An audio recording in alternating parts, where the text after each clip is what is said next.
All right, we're going to do the shells today. I'm going to make some for Tom for dinner for tonight so that I can show you how it's done. But I'm going to mix all the filling for all of the shells that I'm going to use on Thursday. This way it sits in the refrigerator, all those flavors blend together, and then I don't have to worry about mixing all of this on Thursday morning. I just pull it out of the fridge and start stuffing shells. So, in the bowl of the mixer, I have two 32-ounce containers, 2 pounds, of whole milk ricotta cheese. I have put in a tablespoon of salt, 4 eggs, a tablespoon of black pepper, and I shredded my cheese earlier. This is, this is the Romano this time. So I grated that all up earlier, and I used the food processor so I wouldn't cut myself on the grater again. And we're going to start with maybe a cup of cheese.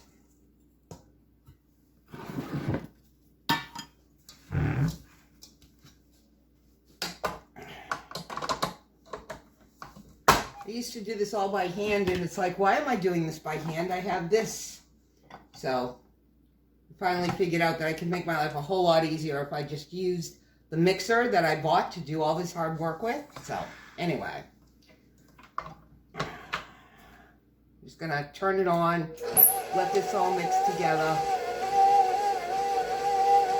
and then we're gonna taste it and taste it and taste it until it gets right.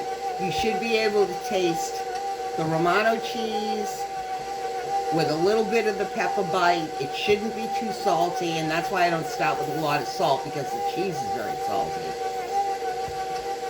And it should be fluffy from the eggs. Just kind of let it all mix together, and then I taste it, and then I add, and then I taste it, and then I add. I'd rather start out with a little amount and have to add more than to mix it all up and say, okay, now what do I do? Fortunately, I have more ricotta in the refrigerator, so if I do that, I can add more. So. All right. A spoon. Give it a taste.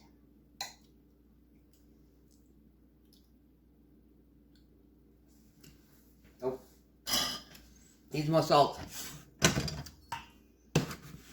So, I'll go with another tablespoon of salt. Could probably use some more pepper too, but let's see.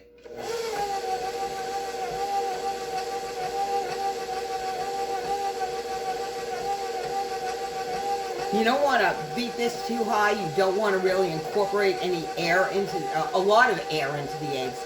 Obviously, you want it to be fluffy and light, but you don't want it to be so light that you don't taste anything.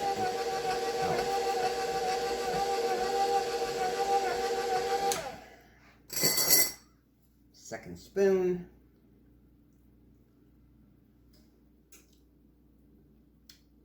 And salt's good, needs more pepper.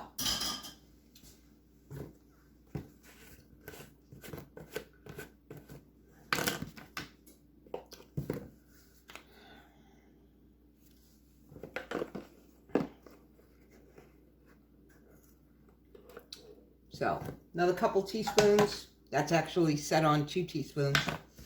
Black pepper, and here we go.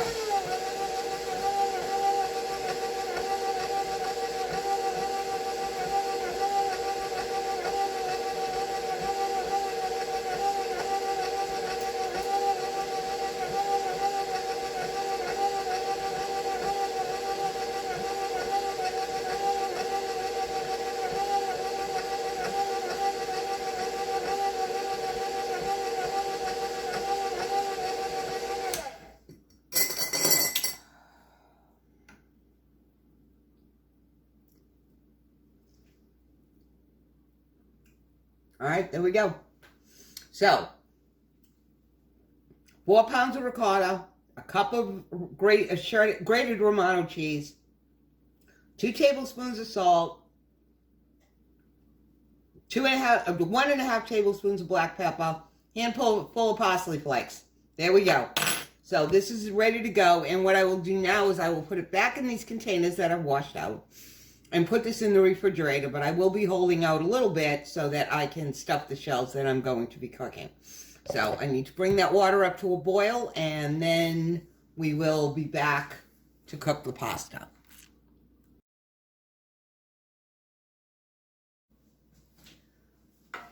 So the shells are cool, and now we can start stuffing them. This is what the mixture looks like. Leave this here for a minute. After you finish getting it all together, it's just, you know, a creamy, smooth, there's no lumps in it. That's the filling. I'm going to do this in a disposable pan because then I get to throw it away and I don't have to worry about washing a dish. But I always put a baking pan under my disposable pans just to support the bottom so that when I take it out of the oven, it doesn't collapse on me. And do not ask me how I know that happens. I have cleaned my oven once because something collapsed. I'm not doing it again. So I have my filling, I have my shells, and I have my gravy. All right. Spoonful of gravy in the bottom of the pan. Spread it all around. And this is so it doesn't stick and you get gravy all over everything. A couple spoonfuls. Just want to kind of coat the bottom of the pan. Not a whole lot. You don't want to drown it in there. Give it a little shake. Just like that. Okay.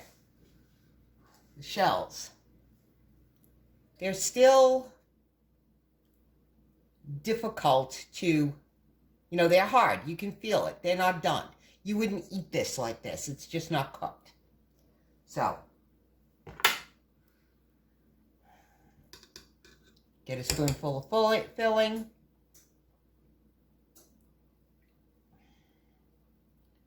Here's the messy part. Stick it in the shells, scoop it in there with your thumb. Put it in the pan. And you just fill them and go.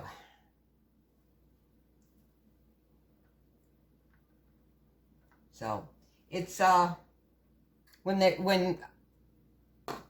I do it for the holidays, the kids are here, and my daughter-in-law, God bless her, she helps me do this. She has a good time doing it. So we can go through the whole tray pretty quickly. But it's just me, so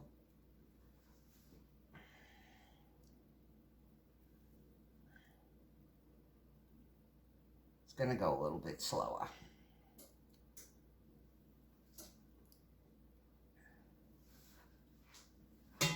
Oh, come here. Probably should have put this in a different colander so I could reach them easier. This is kind of deep. This is my pasta pot. So, and this is great because, you know, if you cook it, you pull it, it drains by itself.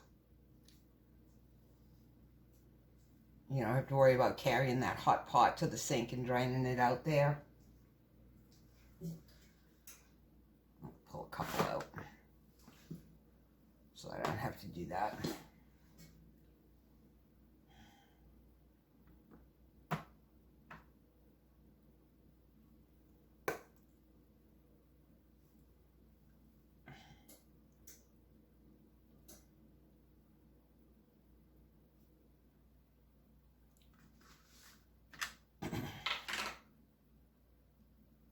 And you just fill and go. On to the next. You get ricotta cheese and gravy and whatever else everywhere. You just line them up in the pan.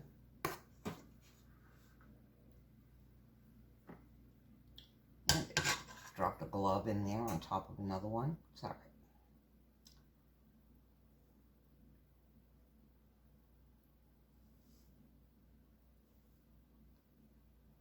So, give me a minute.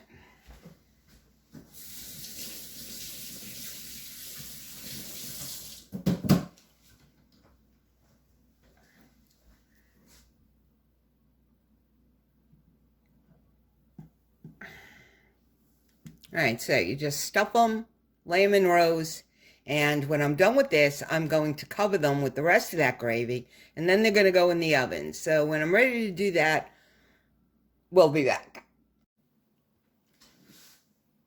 I got about 26 shells in this pan, and as you can see, I put gravy over them, and then I just kind of spread it out. You want to kind of cover everything. You can add more if you need more. My oven is set on 350. This is going to go in there for about 30 minutes. And then we're going to check it. If I can put a fork easily through the shells, they are done. And I will take the cover off and bake them for another 10-15 minutes. If you bake them without the foil on it, I have found that the top of it gets very dry, and then the macaroni starts to get hard. So if you initially bake it with foil on it, when you take it off, then it can dry out a little bit, and for that last 15 minutes. When it comes out of the oven, it needs to sit to set up, because it's still going to be very, very loose and liquidy. You let it sit for 25 to 30 minutes covered, because you want to keep it warm, but it'll give that cream cheese, that ricotta cheese, a chance to set up and become firm so that you can just get it out of the pan without it falling apart. So this is going to go in a 350 oven for 30 minutes, and then I'll uncover it, leave it in there for another 15 minutes or so, and then we'll see what it looks like when it comes out. And there they are.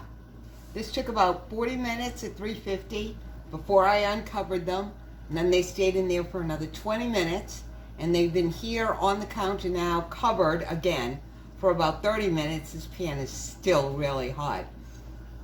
We'll see what happens when Tom comes back in. I don't think that they'll be too cold, but if I have to reheat them, I will. I really don't want to. He knows that they're here, so hopefully he'll be coming in before too much longer. It's dark, it's cold, and I don't know if he's caught any fish, but anyway.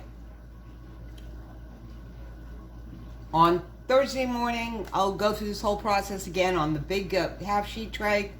I'll get 60 in there. Each one of these packages of shells has about 44 in there. I'll cook 2 packages, get them all stuffed in the oven. Everything will be ready by the time we get to sit down, say 2-ish or so. It'll be time for pasta. So, thanks for stopping by.